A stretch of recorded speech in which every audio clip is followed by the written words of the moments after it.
Ambal actuel media flavor mali kono mali ko ga hanga ful bawbe ma fago bismillah ga don kibaru kenaka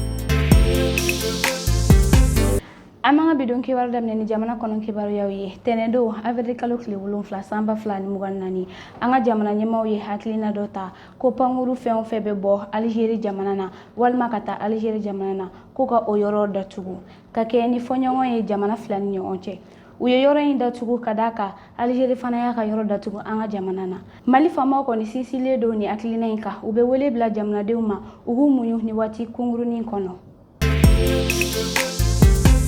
amtanda fe jamana na Senegal jamana kuntigi Bassirou Diomaye Faye cidenw soro kabo jento maka izini yiriwali yoro tenedo avril kalo kile wolonfla samba fla an mugan duru minu be bara la Senegal jamana na nyemaya ye Gerd Mouleye bara nunu tu nyeshinembe jega fo programme kura labenima mi tu sinsilembe Senegal ka soro yiriwali ka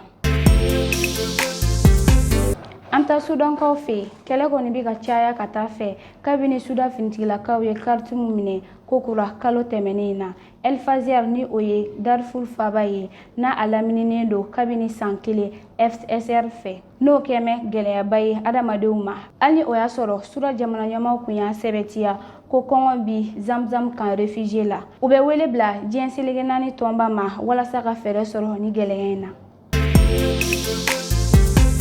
Amta Ukraine ka bidon kibaru kunche Russie jamana be sosol la civilu ka sigiyoro ngini na Ukraine jamana na ka soro Ukraine jamana nyema Volodymyr Zelensky be Moscow jalaki ko aye do fara aga binkaninka ani aga mafagaka juma temeni bingani do kera krivid sigida do la ni o kera sababu ye ka mamugan faga o manunu cela demsen tumu cela Ukraine ni Russie kunye be kanke marsi kalo chama cela kumina kuran barake yoro makara kalo kilin kono nga abina fo o mawaliya